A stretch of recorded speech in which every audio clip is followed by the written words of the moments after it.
Right, morning. Morning. We are live. Morning. We've got to make up for all the energy today because we are missing people. But it is so good to be back. I feel like I'm really excited about this week, and I feel that there's loads to talk about after last week's National Infertility Awareness Week, right? Yes. There's been quite a lot of things in the news today as well. Yeah, I feel like it gets more powerful every year, but I feel like this year it was so powerful. Like everyone was getting involved, people that aren't even sort of on their own infertility journey. And I just feel like that's what this arena needs, is people to get involved that aren't actually experiencing it. Yeah. A bit of a momentum from other people that can empathise or want to learn more and understand is always good, isn't it? Yeah, totally. So just for anyone who's tuning in and wondering where the rest of the squad are, it's just been a bit of a crazy morning, and there's been a couple of emergencies that have creeped up. And so you are stuck with me, Nick, today, but we have got a beautiful guest coming on really shortly. I'm so excited to bring her on because I feel like it's just going to give us a different perspective on this whole thing. This whole thing that we call infertility, and I just think it's going to be great to talk to her. I'm also hoping that one of our other guests is going to be able to make it on, but she does have a little one, and as we know, involving little people sometimes can be a little bit more stressful. So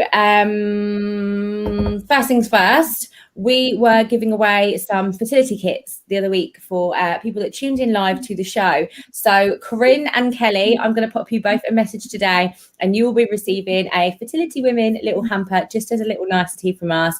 You guys are always tuning in and getting involved, and you were selected to be the winners. So congratulations. Nick, how's your week been? You all good? How are you feeling? Yeah, I'm good actually. So obviously I wasn't on last week because I had a bit of a work emergency, but yeah, I'm good. I'm feeling back to myself nearly now after my surgery and things, and I've been doing a bit of exercise and getting out and stuff. So I feel in a really good place, in quite an optimistic place, which is quite new for me. So that's good. Yeah. I love that. That's so good. You do lose yourself, don't you, a little bit with the fertility journey? Like, it's crazy. Yeah. So funny you said that, because someone said to me yesterday, they messaged me, how are you? Like, how are you doing? And I was like, actually feel like I'm finding myself again. So it's so funny that you should say that, because I totally know what you mean. Yeah, it's like, I mean, don't get me wrong, I still think about infertility all the time. But I'm sort of having more moments of it's okay. Like, I had a conversation with my sister, and it was, don't know, some like strange zen of everything's going to be okay. And I'm just trying to be really positive, which is quite new for me. So I'm just riding the wave of positivity for now until something awful happens. Which is normally the case. To be fair, 5 years is a long time, isn't it? Like, seriously, like, all jokes aside, 5 years is a long time to be feeling that pain and that cycle. That's a lot of months, you know. My maths isn't great, but there's a lot of months. There's a lot of cycles. There's a lot of getting hopes up, but there is, isn't there? There's a lot of getting your hopes up. There's a lot of pregnancy tests. I mean, you probably got shares in like Clear Blue and stuff by now. So yeah, I mean, I'm glad you're feeling positive, because it is it's an incredibly difficult journey, and 5 years is such a long time. So yay for the positivity, girl. Yeah, for now. So I just want to let everyone know that when I'm looking down, because my other half always texts me when it's on, get off your phone. I'm not on my phone. We have active comments, which you guys can engage in. You can ask questions. You can share your opinions and your views. You can ask the guests that we have on questions as well. So I'm just typing back to people, but I always really panic. And then I get when at the end of the call, I can see messages off of Ian saying, get off of your phone. So I'm not texting anybody, just so you all know. I'm just replying to the comments. So on that note, ask away, get involved, share your views, your opinions, your perspective. That's, as long as you're being nice, that's all we care about. I don't want any nastiness on here. But yeah, totally feel free to get involved. I feel like right now is a perfect chance to bring on this beautiful powerhouse that we've got to speak to today. So we're basing today around aviation and flight attendants and women that have sort of been traveling the world and then have struggled to fall pregnant, because it connects really well with my story. So I didn't realize that I was really having fertility problems until my cycles went west when I was flying, and pardon the pun to say they went west. I'm going to bring Bex on now, and I'm going to still carry on talking about my story, and I'm sure she'll like chip in and relate to me along the way. So, oh, what have I done? Are you there, Bex? Can you hear us all right? Hi. So I was literally just saying that when I first realised that I was having, like, we've been trying for a while, and I just presumed that was pretty normal, I guess. But then my cycles went crazy when I first started flying for Virgin, and it was when I'd started doing like all of the long haul that I was like, actually, it's been taking a while to fall pregnant. And then they started doing some blood tests, but it started off with my periods being really crazy and me being absolutely vile to Ian. And he was like, and I remember him saying, you need to sort yourself out because you are even more nuts than normal. So off I went to the doctors, and that's where it started. So I feel like this is such an important topic. As Beck, I'm sure, like, we know there are a lot of people just within our airline have struggled to fall pregnant and have had fertility issues, right? It's really funny you say that, because I think every single flight I have ever done, you know what it's like, Jodie, you get on board and you don't know these people from Adam. And someone once said to me, what do you discuss on like a 12-hour flight? And I said, I tell you what, next time you're on board a plane, go and sit at the back and see what you can hear. So some of the things I got back was absolutely crazy. There were things about, we're going to say we're going to need to censor this, Bex. We're going to need to censor it. Bowel problems, extracurricular activities, we should say. But one of the most common ones was how long it was taking to get pregnant. And I did a flight. It was only on a flight. I think I was going to New York. I was a bit of an East Coast diva. I never used to do anything that was over 8 hours because I just couldn't be bothered. And it turned out that I would say probably more than 3/4 of the crew had a diva, had IVF, were going through IVF, had fertility problems, couldn't get pregnant. And it actually horrified me. And it does make you start to think, well, hang on a minute. Has the career choice that I've decided to do and I love so much, has that actually contributed to me not being able to have a family, which you would take above and beyond any career that I know personally for me, I wanted a baby more than I wanted to fly. So if it had come down to a choice between the two, 100% I know what I would have picked. So it's quite frightening, the similarities. And then when you start talking to other people outside of flying, you realize that the problem is actually much bigger than what you think it is. There are so many women that struggle with it, and so many people find it so hard to talk about. Yeah, definitely. I totally agree. And were everybody having similar issues? So was it all like, I don't know, irregular cycle related, or was it all, I mean, the whole breadth of infertility issues? I think for me personally, when I was speaking to people, it kind of covered the full shebang. You had endometriosis, PCOS, secondary infertility. Oh, I'm trying and it's just not happening.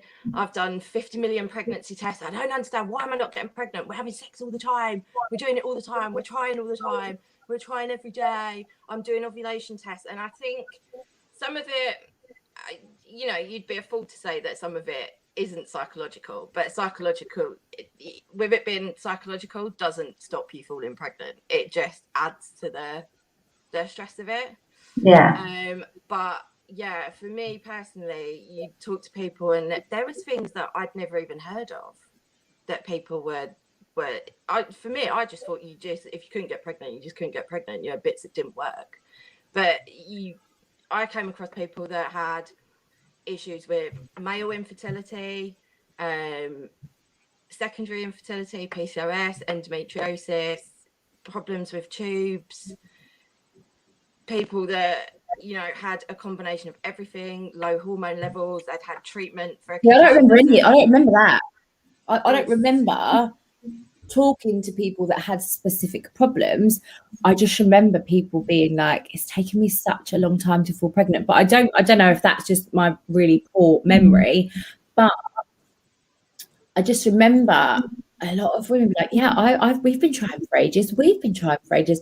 We've been trying for ages. And then you also have that, but for those of you that have been trying for a while and then become more aware of the fact that you have to, there's only like literally a very small window of the month that you can get pregnant. I mean, I didn't know that. Hours. I did not know this.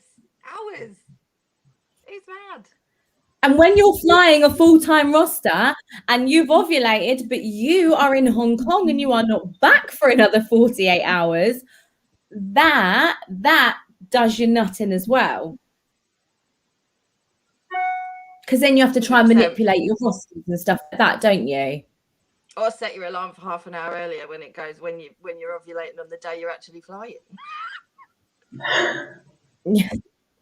I'm going to assume you worked with your partner. You wasn't just like anybody at this point will do. It's awful. Awful. Yeah, it is a really, really crazy one. But I personally think that when I started doing the long hauls, and maybe not so much like the East Coast, but I definitely mean when you can get a certain mixture of your rosters. So you could be one day flying to LA and then you'd come back and have a couple of days off, and then you'd perhaps be doing a Dubai and then a Hong Kong, and you'd be flying in so many different directions and so many different time zones that actually that is a bit of strain on your body. Like your cycles, if you're not sleeping right, you need to be sleeping, your body gets confused between the day and the night. I think somewhere along the line that's got to have some kind of impact on your cycle. It did mine because they weren't regular. They went really irregular when I started doing the long haul. I started looking into this when we first started having problems, and actually there is a hell of a lot of studies online. I should have actually prepped for this because I could have had some links to put up, but there's actually, if you do a bit of digging around online, there's actually been a lot of studies around aviation and infertility, and the link is quite strong. Wow. Do you know what, Bex? Afterwards, feel free to pop the links across and I can get them put in the description of this video. So anyone that watches it on replay or catch up, or will just be able to come back in a couple of hours time and then find the links, they can have a little read themselves. I mean, I don't know if anyone that's watching is currently a flight attendant or has previously been a flight attendant and has any battles with any form of infertility, but I remember certainly feeling like it was a lot of plates to spin, you know, like working, making sure that you're fulfilling your roster, and then you have this duty to, well, not a duty, but when you're in a relationship and you want to have a baby, that's certainly an area of your life that you need to nourish, don't you? Like you can't, I'll just, like you say, like flying is still very much my passion. I miss it so much, and all being said and done, I would still go back flying in a heartbeat tomorrow, just because I miss the crew. I don't think there's not many people before that I would have opened up to about saying that I'm sat here like I can't fall pregnant. Now I'm in this community, like we always joke and say that the infertility club is the shittiest club to be in with the best community, don't we? And I would tell anyone, obviously, in the community, but before you're sort of at that point, the only people I would ever in the world have spoken to about it was crew, and that is a very similar community to the trying to conceive community. And Bex, you can vouch for that for me, can't you? Yeah. 100%. It is 100%. It is crazy. So Bex, I guess now what we want is you to tell us about your journey. Like how did it all start? And just give us a bit of an insight. So you always go right back to the very beginning. Right back to the very beginning. So I've been on the pill for years. I used to do a lot of sport when I was a kid, and I used to compete in ice skating was my thing. and I used to compete to quite a high level within the country. So when I hit my teenage years and puberty and my period started and all that kind of thing, they were quite heavy. Wouldn't say regular, but it was enough to interfere with my training. So down the doctors I went, got myself put on the pill, and thought nothing of it. And then back in, I suppose it was about 2012, I was going for an operation on my wisdom teeth, and one of the questions was, are you taking a contraceptive pill? So I said, yeah. So I had the whole, how long have you been on it? You know, obviously there's the whole thing with the blood clots and the pill and everything else. And they said, if you've got no need to take it, I wasn't in a relationship at the time. If you've got no need to take it, why don't you have a break? You've been on it for a long time. So off the pill I came, nothing. My periods didn't come back. That was in the April. By December, still no cycle, no symptoms, anything. And my mum, who's a midwife, she said to me, she kept badgering me, it's not normal. You really need to go to the doctors and get tested. You need to like go and see what's going on because they should have come back by now. So got to December and my period started, and that was it. It was constant. And when I say constant, I don't think I had a day off, varying degrees of bleeding for about a year. Backwards and forwards to the doctors, all they kept saying to me was, well, you need to come and have a blood test on day 3 of your cycle. And all I kept saying was, I don't have cycles, that's why I'm here. So it was, you just bled constantly. It was constant. And I mean, to the point where when I eventually got referred to a gynecologist, who ironically my mum used to work with, which was quite awkward, he said to me, actually, your iron in your blood is so low, you're anemic, and also your hemoglobin. I was just going to say that, were you anemic? So I ended up on iron tablets. There was talk of, at one point I was so poorly that they thought that I would potentially need a blood transfusion. I was losing so much blood. Got put on another tablet, which kind of started calming everything down. Had some scans done, and that was when I got diagnosed with PCOS. So then the next factor. And this wasn't while you were all flying? Yeah, I was flying at the time. I'd literally just met Daddy Pig. So you can imagine. New relationship, you know how it goes, and couldn't do anything because you know you just bleeding, like constantly. So, but I was really lucky because he was very supportive, very, very supportive. Came to appointments with me, and all that kind of stuff. And then the next conversation is, well, you know, with your age, and you think, I was 28 at the time, so for me, I still felt young, 27, and I was like thinking, you are young, it is young. I'm not like 60. Why are you talking about my age for? Well, you know, if you want to have children, you really need to start thinking about when you're going to start trying, because it could take you a while to fall pregnant. If you can fall pregnant, if you can't, and that was when the alarm bells started ringing in my head, and I was kind of like, well, if I've got to go through 2 years of trying, then have alternative, then have all the stuff, the ovulation induction, before they'll let you go for IVF or the NHS, I'm going to be like, you know, knocking on the door sort of like mid-30s, and the cut-off point in my area for, the cut-off point. That's me now. It's just, for me, you're kind of, I was in a new relationship, we're talking months, not years. I was in a new relationship, and all of a sudden we're having to have conversations about, well, do we want kids? When are we going to have kids? How many kids do you want? Because, you know, like, we kind of get on. Well, we should start trying now. It's, you know, and then tie that in with all these hospital appointments, all these crazy hormone tablets that they then start giving you to try and regulate everything. Like flying and jet lag. I mean, here tell you, I was an absolute animal. It was like living with a caged lion that you didn't know when it was going to get out of its cage. Oh, bless you. And Bex, you know, did you find out what was the cause? No, they just said that was the constant bleeding. The pill was controlling all of the. Well, then what I found out was that actually, when you're on the pill, when you have your bleed after your pill pack, that's actually not a period. That is your body shedding the lining, because if the lining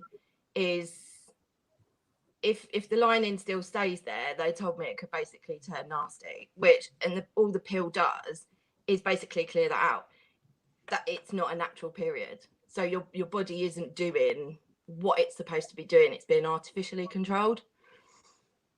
So for me, when I thought I was having periods, when I thought I was having periods, they actually weren't periods. It was a bleed that was controlled by drugs, not by my body. I need to jump in and ask you a question, because I'm sure there's people at home that are going to be watching this and thinking the same thing as me. To me, a period is when you shed your uterine lining, no? Yeah, but there's no egg. There's no egg. No eggs released, is it? So you okay. your ovaries aren't functioning the way that they should. Yeah. I didn't realise that either.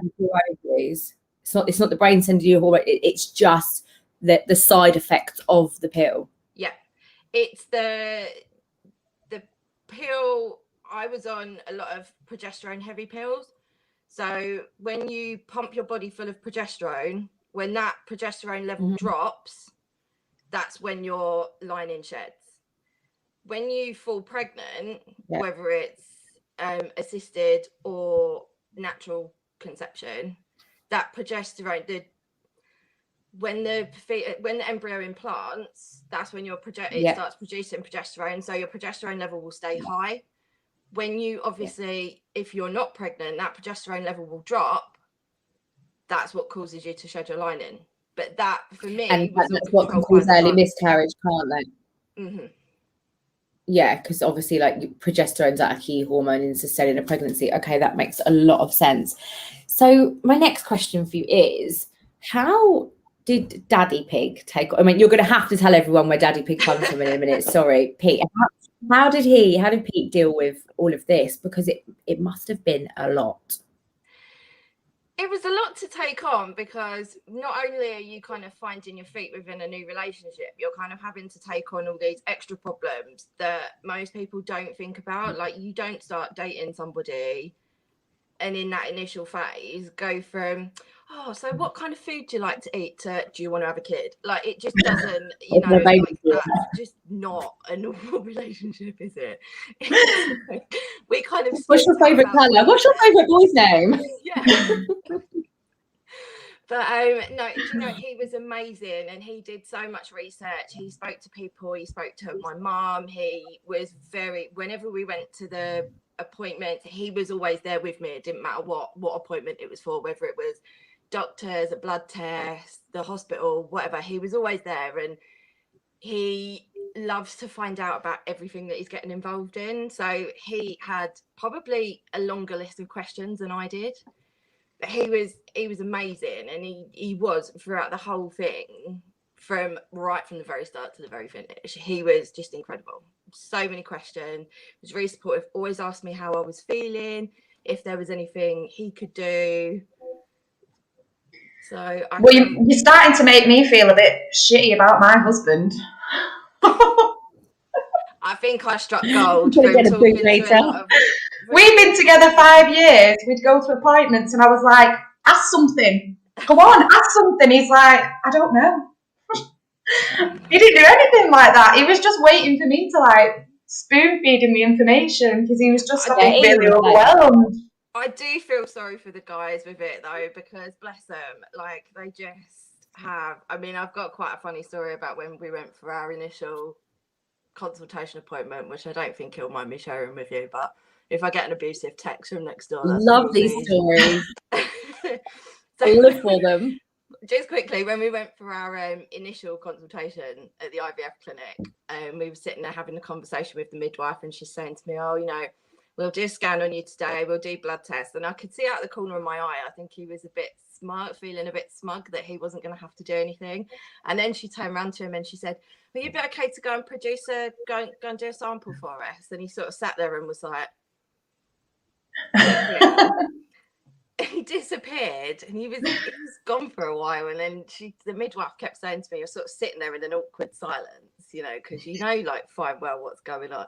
And she said to come on, how long is it going to take him? Do you think he'll be all right? I said, I'm sure it'll be absolutely fine. Did you offer to go in with it? I wasn't allowed. He did ask. It is grim though. I mean, I know, like, certainly Ian always goes, it's actually really stressful that we have to do that. And I do think, like, it must be a bit. Shall I tell you the biggest thing he was moaning about? He wasn't moaning about having it sprung on him. He came upstairs, he went, you know, you can't even get Wi-Fi down there. Yeah, see, Ian said about the little, they had a book. Ian said they had a book of magazines. Ian said they had a book of magazines. You don't want to be touching that book, do you? No, you don't want to be touching that book. Oh. Anyway. I reckon Ian probably did touch that book, though. I really did. So funny. So next, with the flying, how was that for you? Like, did you have any time off? What were the airline like? Were they supportive? So with when I was doing the ovulation induction, like the Clomid and stuff, that was very much like kind of quite, I wouldn't say relaxed, but I just used to say, oh, if I need to come in for a scan, can you just give me a hospital letter? And I just used to go to my coordinator and say, look, I've got this hospital letter, I need this day off, or can I move a flight round, or can I swap it for a day off? And generally I never had a problem with that. And then when I found out that we were going to have to go for the IVF, I went in. Now, luckily, my manager at Virgin was absolutely phenomenal. And I'd flown with her a few times before she became my manager. So I just went in like an hour or so before my report time. And I said to her, Jules, can I like have a chat with you for a few minutes? Is that all right?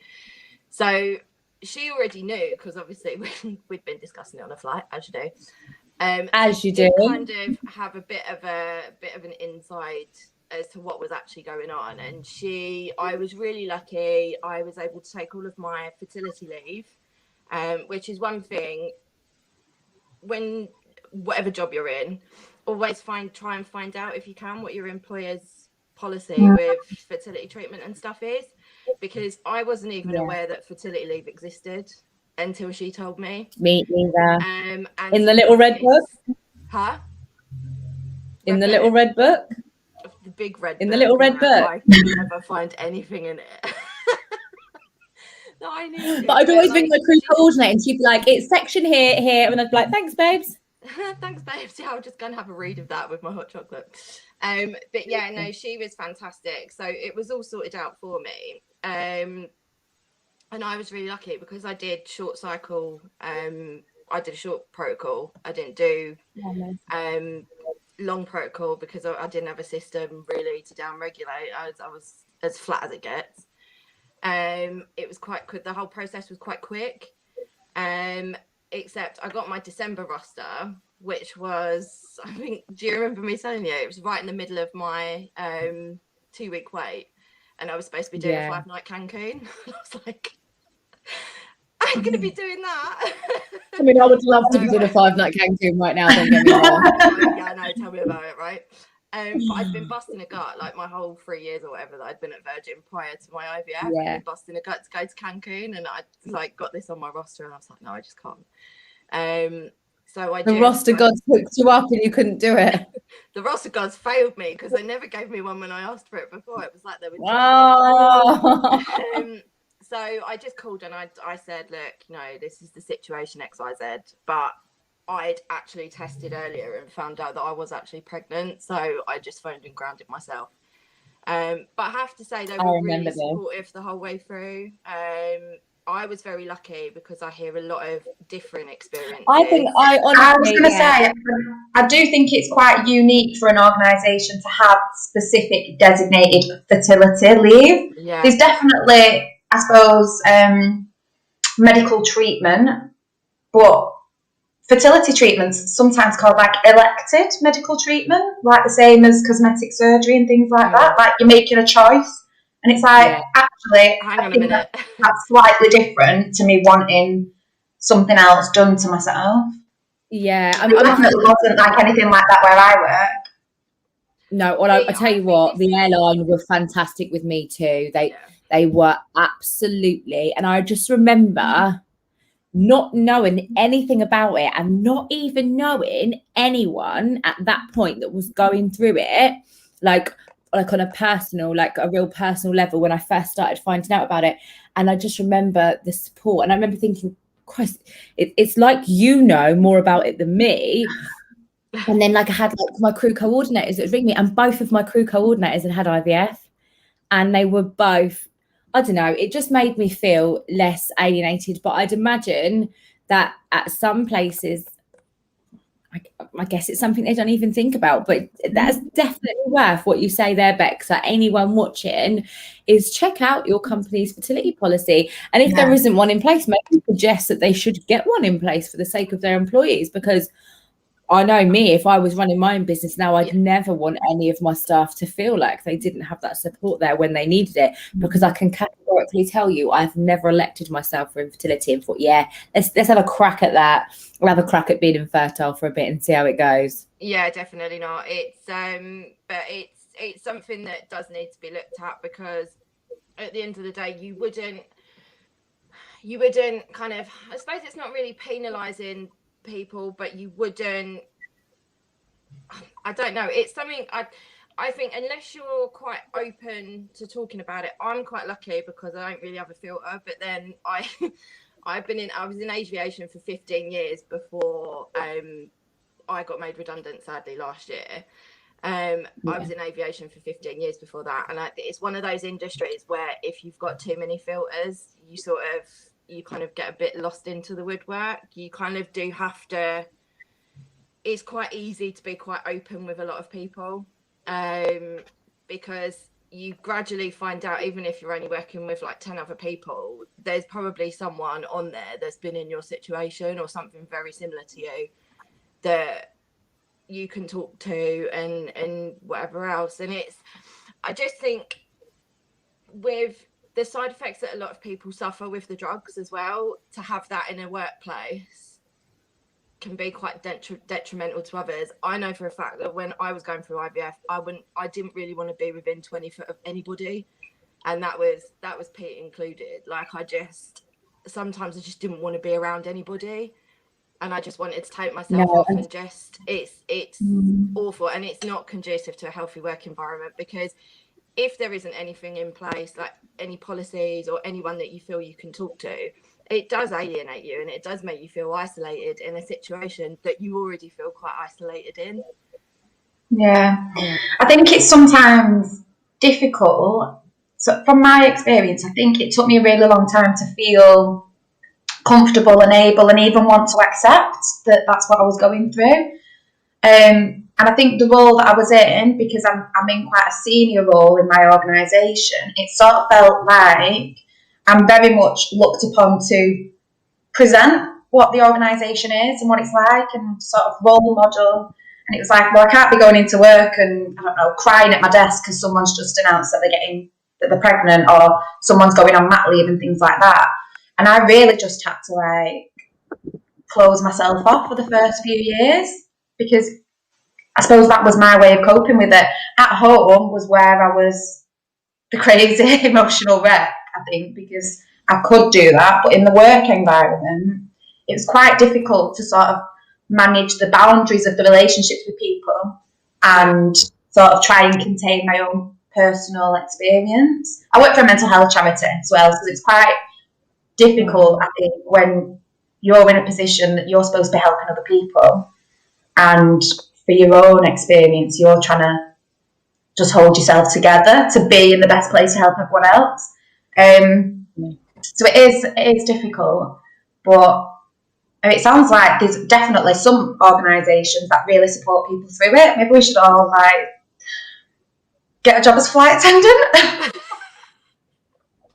I mean, I wish it was that easy right now, but trust me, it's not. I lost my job too last year. Well, before Bex, actually. I think you were a better candidate than me, babes, because I got made redundant before you. So you're obviously better at your job than I was. But I would absolutely. I think I would have been. It's, you know what? Fair play. I think it's been horrendous for the airline industry. just been horrendous for everyone involved. But what I want to talk about now, Beck, because obviously this is something that I dealt with, and how did you cope when you were down route, when you were away from home, when you were struggling, or you were like suffering with really bad periods, or you were trying? How did you feel when you were down route? Did you feel isolated? Did you feel like that was your time off? Like, how did you feel? It's a difficult one because every trip was different. I think if I was on a trip with people that I knew and I was friendly with, or people were kind of going out and about and doing stuff, you go out for lunch and kind of get away from it for a bit and sort of have that bit of normality, I wasn't too bad. But there was times where I used to sit in my room and just cry, or watch something on the telly and just cry, or speak to someone on the phone and just cry. It's because you're thousands of miles from home, and really some of the time I just wanted to crawl under a duvet. I just not come out for days, because I was worse if I went on Facebook when I landed, for example, and there was, like you say, a pregnancy announcement, or even weddings. And I was married at this point. Even weddings, I like anything joyful that people had going on in their life. If I saw it, I just used to think, do you know what? I feel so shit about my life that I just couldn't get excited for anyone doing anything. You know, get a new puppy. Oh yeah, great. Well, you know, like you've just gone out and bought a puppy and I can't even have a baby. It was everything. Every single thing I used to look at on social media. And it's actually, you don't realise, I'm a social media addict. Like I'll sit on my phone and I'm on like Instagram, Facebook. I look at articles on Google. I go on bloody Amazon Prime all the time. Doesn't matter what you look at. Actually has like quite a it can actually have quite a negative impact if you've got stuff. You become very tunnel vision sometimes, don't you? Yeah. And yeah, I mean, it's just, it was difficult. I had some trips where I was absolutely fine, some trips where I wasn't so fine. One of the worst things that happened to me was going through security, and I had a load of ovulation sticks in my bag. My bag got searched at security, so they all got pulled out the bag, and I was like, oh my God, seriously. And then you get all the comments like, well, we know what you're going to be doing when you get home. And because people just like, they just don't get it. It kind of absorbs your whole life. Yeah. And that's what I found.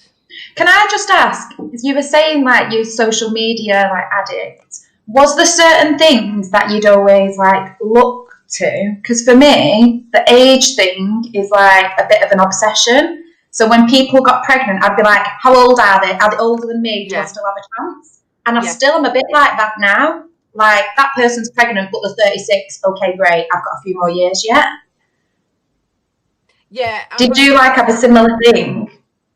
Like my friends range across like a big age group, and I'm talking sort of like 19, 20, right up to, you know, like my parents' age, like nearly 70.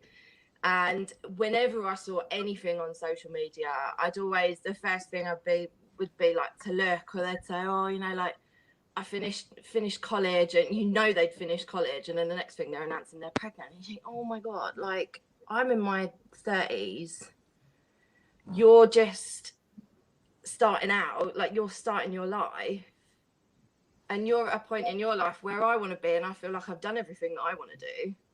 Yeah. And you're a baby.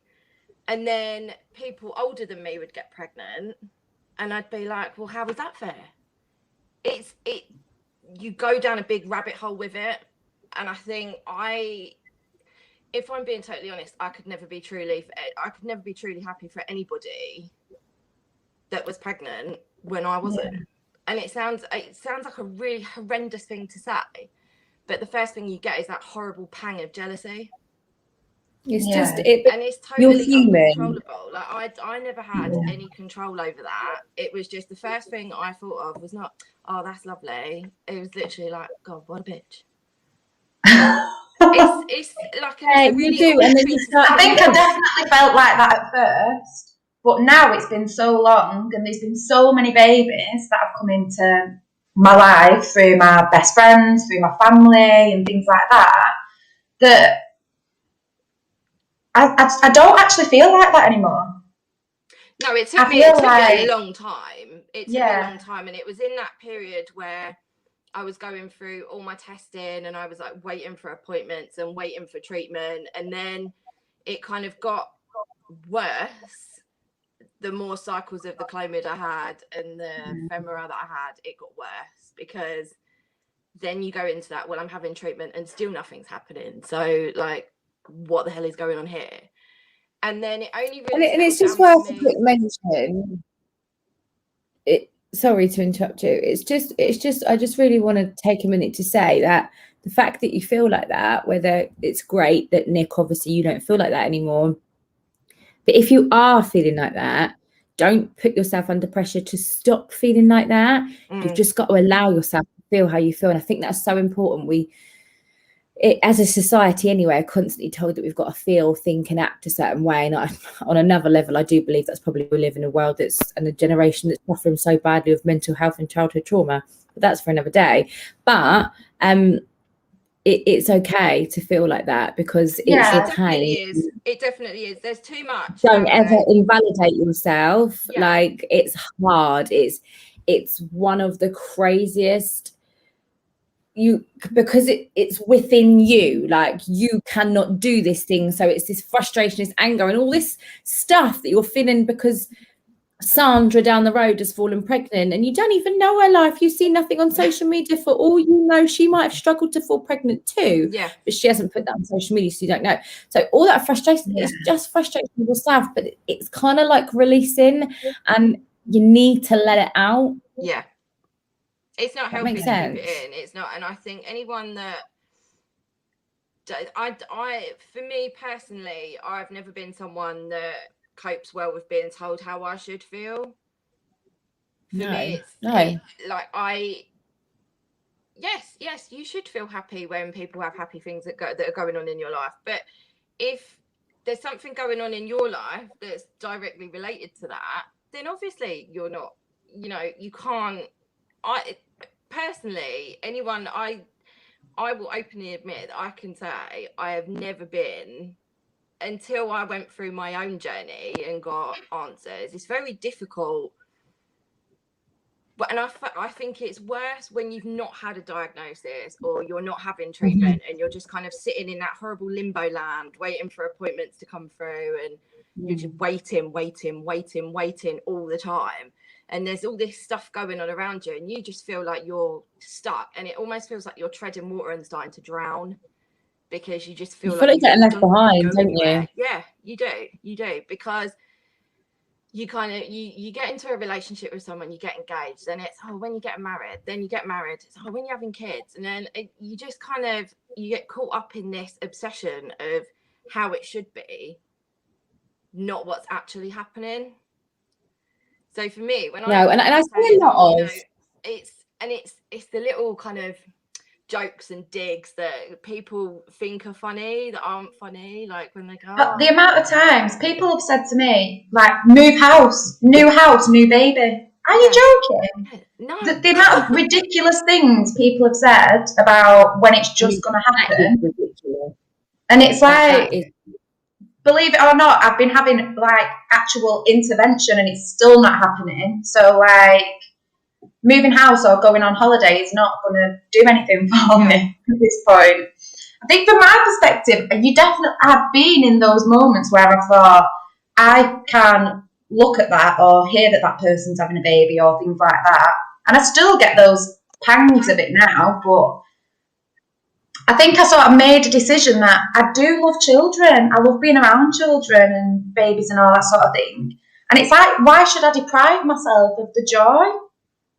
Because like my nephews, my nieces, my friends' children, like I love them and they love me. And it's like, that might be all I ever have. Yeah. Genuinely.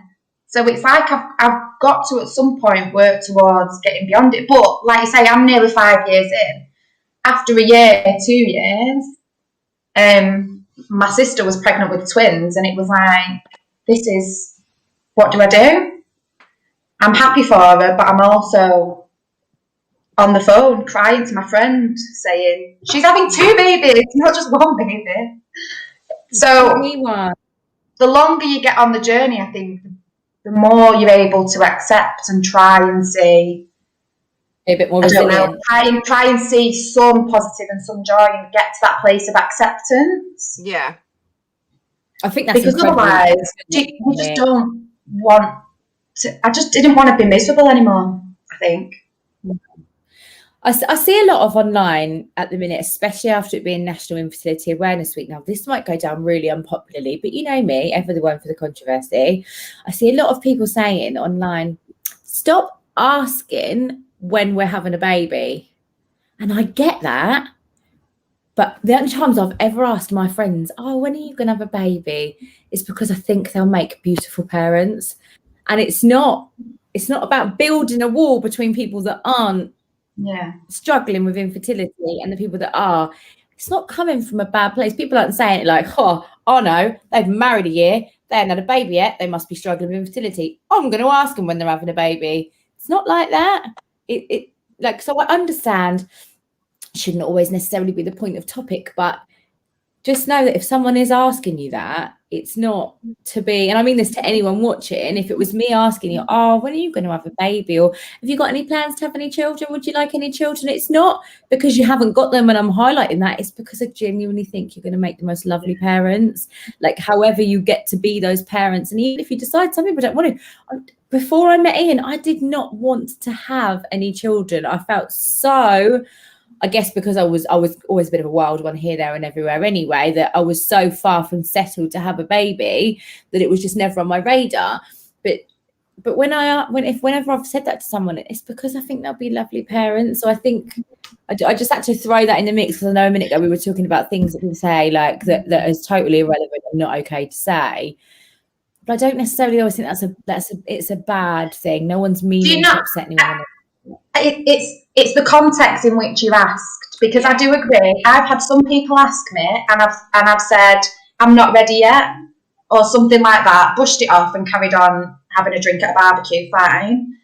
I've had some people say to me, oh, when are you going to have kids? Look how good Dan is with children. About my husband, which he is, but people have sort of asked me like it's my decision to not have one and I'm depriving him. Like, look how happy he is, and you want to stand there with your Prosecco or whatever.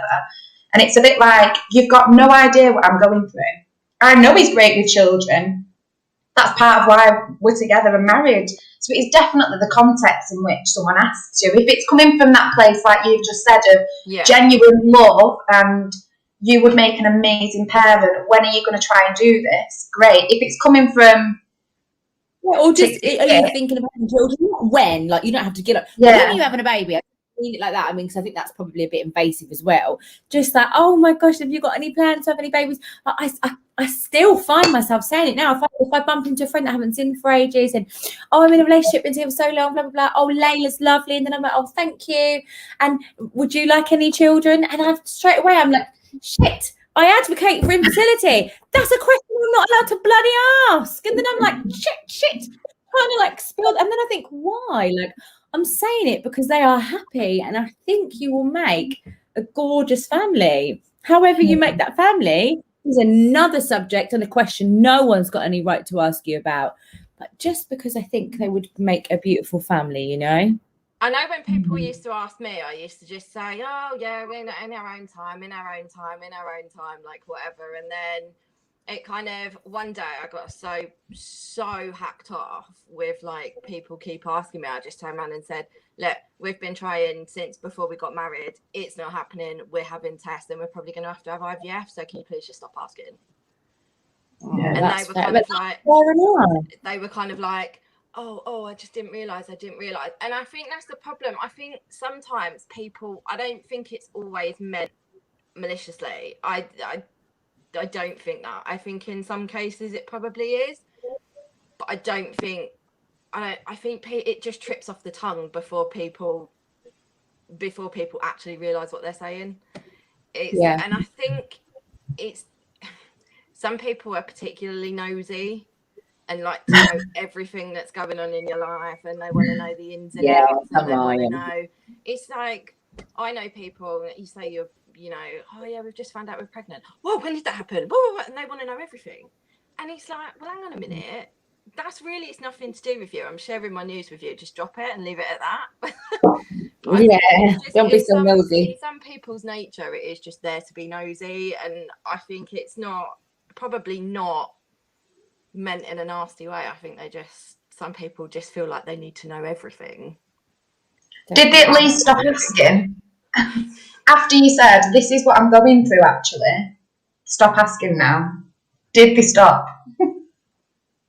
There you go. I actually got an apology to say, I'm really sorry, like, we just didn't realise. Yeah. I wouldn't go up against you, Bex, either when you're on one. No thanks. Really? Well, from me. So, Bex, what I want to ask now as we wrap it up, because I'm aware that we've had you for nearly an hour. We were meant to be joined by another lady, Sam, but I feel like you've had so much to say. We will get Sam on at another day. But what my final question to you is, no, I love it. You've had loads to say, and I feel like it's really nice to get a rounded view, like your honest and open opinion, and that's what you've been, and that's what we want to see. I would never want anything different. But so in a nutshell, do you think that long haul or short haul flying affects infertility generally? Do you, in your opinion? In my opinion, yes, but it's a difficult one, because for me, my medical condition was not caused by me choosing to set foot on a plane and be cabin crew for a job. I think it's got links, because especially with long haul, short haul not so much, because you're not really in the destinations for any amount of time, but long haul 100% I do believe it affects it in a certain way, because your body isn't really in like a natural wake up, go to sleep cycle. So in a nutshell, 100% I would say. And if I can dig out any of those links, I will post them up for you. Yeah, thank you so much. Nick, have you got anything else you wanted to ask Bex? Anyone at home, speak now or forever hold your peace, or just find Instagram and ask her on there instead. But no, but maybe you can come back when we talk about what happens after you have one and you're thinking about having another one, maybe. Yeah, I'm up for that. I'm sure you've got plenty to talk about with that too. Yeah, that sounds like a plan. We'll get that booked in the diary. Yeah, no, thanks so much. No, I really appreciate it. I know I'm well aware I've kept you over time, and you've got to get the baby down for a nap in a minute. I've just looked at the time. Lurking in front of the kitchen. Daddy Tigger's gonna kill me. Right, guys, I'll let you all go. Guys, catch up with us next week. Let me do from the stream. Right, okay, guys, thank you so much for watching. I hope that you enjoyed it and found it beneficial. We'll be back next Tuesday. We've got some incredible speakers lined up. Thank you all so much for tuning in, and we will catch up with you all next week. Bye. Bye.